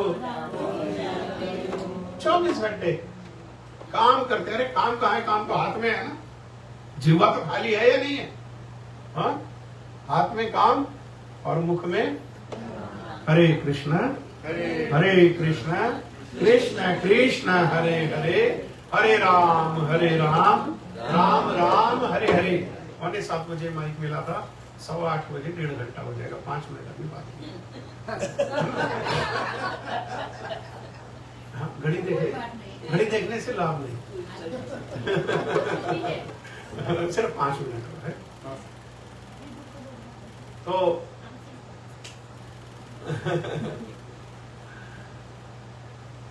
ये संसार जो है, संसार कैसा है? तो पद्म पुराण में श्रीमद् भागवत की महिमा को गाते हुए कहा गया, संसार अपार समुद्र। संसार कैसा है? जैसा समुद्र है। समुद्र कैसा है? समुद्र कितना विशाल है, उसको पार कर सकते नहीं कर सकते? कर सकते हैं, लेकिन केवल अपने प्रयास से उसको पार नहीं किया जा सकता। समुद्र को अरे हम कितना समुद्र पार करके तो भारत से यहां आ गए, आए नहीं आए पार करके? हाँ, लेकिन केवल अपने प्रयास से आए क्या? अपना प्रयास कितना था? जहाज में इस शरीर को ला करके डाल दिया, इतना ही प्रयास था ना। बाकी काम किसने किया? बाकी काम तो जहाज ने किया। हम तो कभी खाए, कभी सोए, कभी खड़े हो गए, कभी वॉशरूम चले गए, हमने क्या किया? लेकिन हम कैसा किया? यहाँ पर समुद्र को पार करके आ गए, है ना।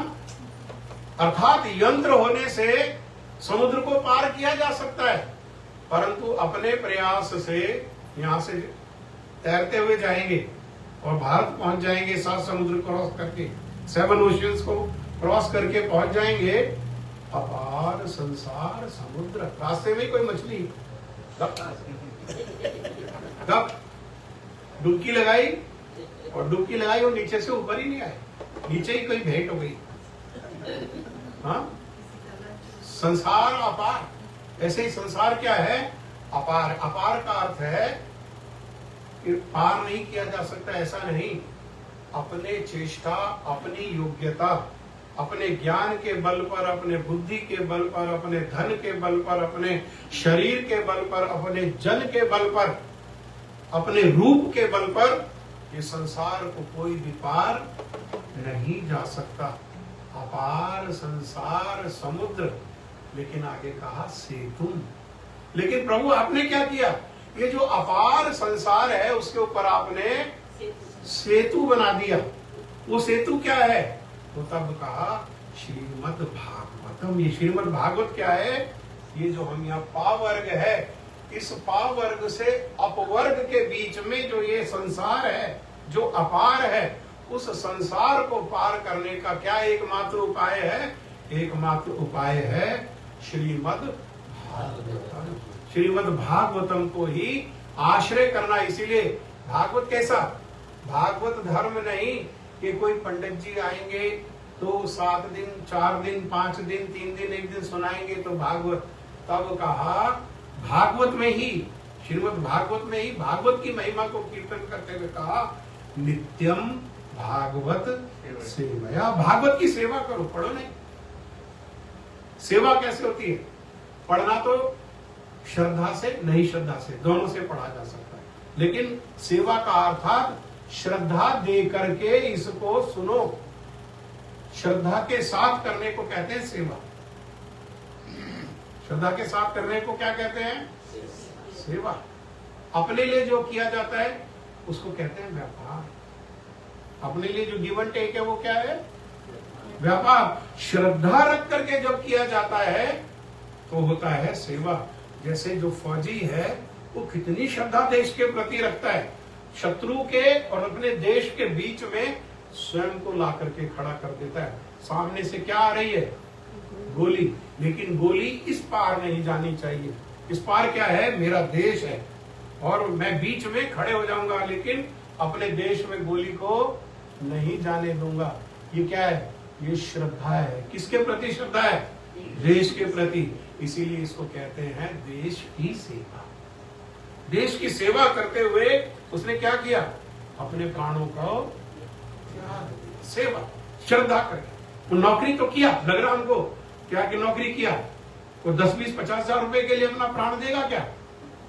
किसके लिए प्राण दे रहा है वो? श्रद्धा के लिए प्राण दे रहा है। श्रद्धा, श्रद्धा से किया हुआ क्रिया को सेवा करते हैं। अर्थात नित्यम भागवत सेवया, बिना संशय किए श्रद्धा रख करके क्या करें?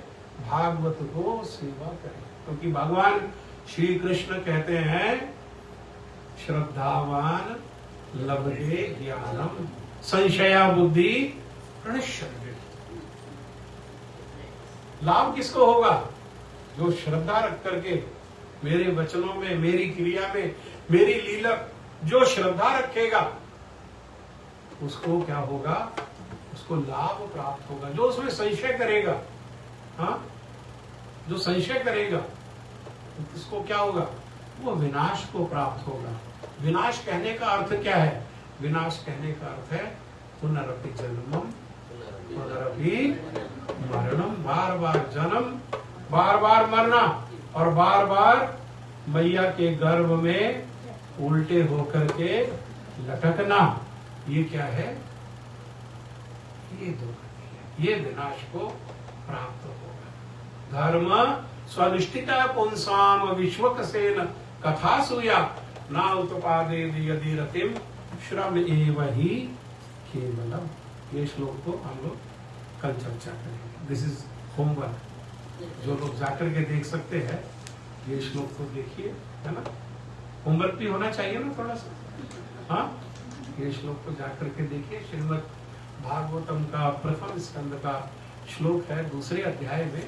धर्म स्वनिष्ठिता पुरुषाम विश्वकसेन कथा सूया ना उत्पादे यदि रतिम श्रम एव ही केवलम। बहुत बहुत धन्यवाद। हरे कृष्ण कृष्ण कृष्ण हरे हरे, हरे राम राम राम। श्रील गुरुपाद पद्म की जय। अनंत कोटि वैष्णव वृंद की जय। रूप अनुग गुरु वर्ग की जय। श्री चतुर्मास की जय। चतुर्मास पालनकारी भक्त वृंद की। ग्रंथराज श्रीमद् भागवत महापुराण की। श्रीमद् भागवत कथा के श्रोता वृंद की जय। मोडेस्टो के निवासी गण की जय। निताई गौर प्रेमानंदे।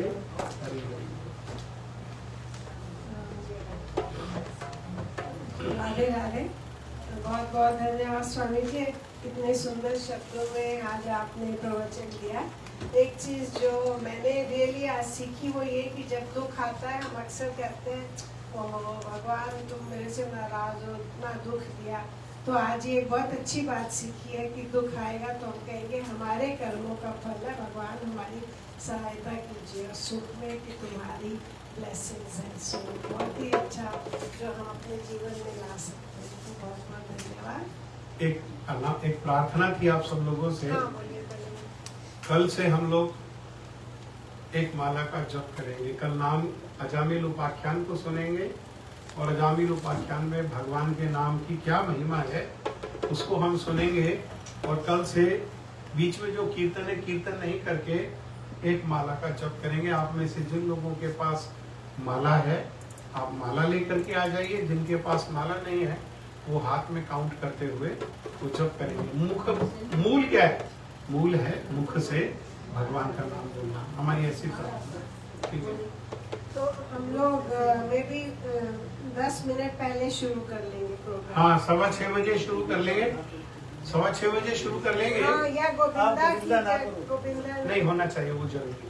टाइम पे गोविंद पाठ तो वो तो जैसा ये बोले हमारा नेशनल एंथम है, नेशनल है। हम बोले थे ना, तो वो पाठ जरूरी है। उसमें भगवान के सुंदर सुंदर नाम है, उनके विष्णु सहस्त्र नाम जो है उसमें भी भगवान के मुख्य नाम है, वो नाम लेने से तो मंगल होता है, वो बोलेंगे। 6:15 बजे 6:30 बजे की बजाय 6:15 बजे शुरू कर ले। हाँ 15 minute please. Only 5 days are left. यार आज का जो भोजन है वो बिमला शर्मा के परिवार का और कांता जी के परिवार से, तो बहुत बहुत उनका धन्यवाद। और हम थैंक्स कर देते हैं अरुता राव, अशोक आर, ये अशोक जी,